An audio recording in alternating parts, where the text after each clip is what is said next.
Tudo bem, pessoal? Esse vídeo é um vídeo complemento que eu estou fazendo em relação a alguns temas polêmicos, como por exemplo o adoçante e o protetor solar, tá bom?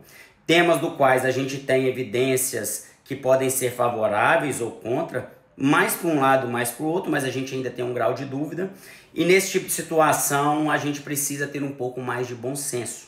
Inclusive muitas associações, por exemplo, em relação à questão do câncer de pele, faz isso. Coloca algumas evidências muito boas ou moderadas, né? Já que essa questão é difícil ter uma evidência realmente muito boa em relação ao uso do protetor solar, do filtro solar e a proteção do câncer de pele. E ao mesmo tempo elas poderiam estar falando assim, use o protetor solar. E na verdade a recomendação delas é mais moderada, tá bom? Já que elas têm um grau de incerteza ainda, porque na verdade a literatura é controversa, os estudos nessa área têm muitas lacunas e aí as pessoas preferem, essas organizações mais prudentes preferem tomar uma posição de maior bom senso na questão da recomendação. E aí aqui eu vim falar do adoçante e do protetor solar que se encaixa bem nisso, tá bom?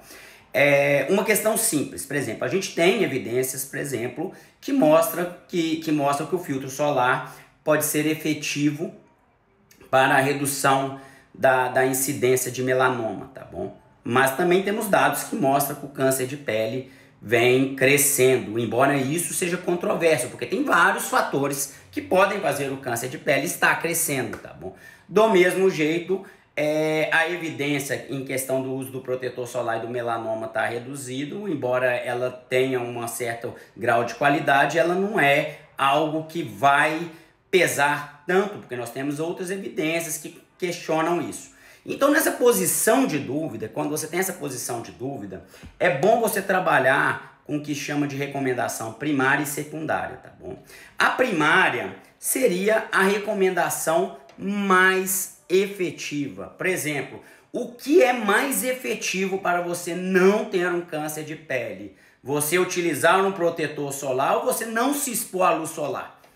É plausibilidade extrema que não se expor à luz solar vai te dar uma proteção muito maior do que o protetor solar, até porque nós teríamos que ver a questão do NNT e coisas do tipo, tá bom? Nem todo mundo estaria protegido por essa medida e coisas do tipo. Então a primeira coisa que a gente tem que pensar é nisso, tá bom, pessoal? Indicar o que é mais indicado. Por exemplo, indicar não se expor ao sol tem uma chance de sucesso em termos da medida prevenir o problema maior do que a pessoa utilizar o protetor solar.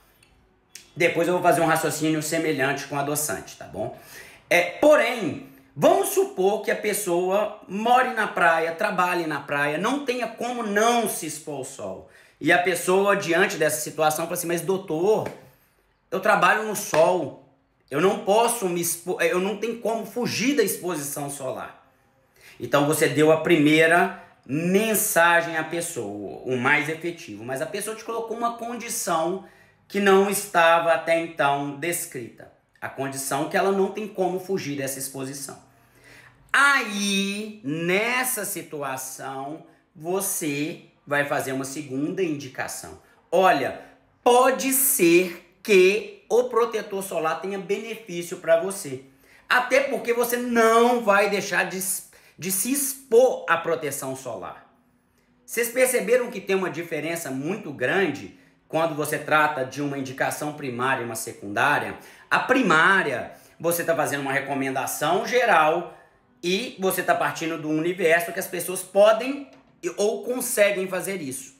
Dada uma condição que a pessoa não consegue fazer isso, você vai ter que pesar uma avaliação de risco-benefício para indicar uma medida. E aí a probabilidade de um protetor solar vir te causar dano, ela pode até existir, né? Porque não existe uma prova de segurança, realmente prova de segurança, a gente tem prova de grau de insegurança aceitável, mas o benefício que essa pessoa pode ter diante de alguns estudos na literatura podem justificar a medida, já que essa pessoa vai estar exposta ao sol independente de qualquer coisa. Eu não sei se vocês entenderam, mas você parte do princípio da medida via negativa, que é a chave para o problema, já que você tem dúvida na literatura, mas aí ficou impreciso, porque essa pessoa não tem como fugir dessa questão. E aí você tem que fazer a prescrição secundária, né? Que seria essa questão. Isso tem que ser pensado na prática clínica. A mesma coisa para o adoçante, tá bom? A questão do uso do adoçante, na questão de evitar ou tratar a obesidade, ela é muito controversa. Tanto é que a gente tem dados da OMS que fala que não adianta. Entretanto, os dados levam a OMS a se posicionar como algo que não funciona. Mas a gente sabe que o déficit calórico é uma condição sine qua non para o emagrecimento. Então vamos lá. Você não tem ali a prova de eficácia concreta ou tem dúvida do uso do adoçante, tá bom? Você tem esse problema. Então, quando um paciente chega para você, você não vai indicar ele que toma adoçante, né? Você vai partir para a via negativa. E a via negativa é evite açúcar e alimentos calóricos. Não é substitua por adoçante, evite. O paciente pode virar para você e falar assim, mas doutor, eu não consigo abrir mão do gosto doce. E aí você caiu numa situação complicada. Porque é a situação do seguinte, ele não vai abrir mão de consumir o açúcar. E aí você vai ter que escolher entre o açúcar e o adoçante. Ele vai precisar do gosto doce. E aí, mesmo nessa situação que você está em dúvida, você tem uma certeza maior que o açúcar pode favorecer mais ao ganho de peso e aí é melhor você indicar o adoçante, tá bom? Então, repare que são situações que não há uma unanimidade da decisão científica. Porque a decisão científica está deixando lacunas, e lacunas consideráveis.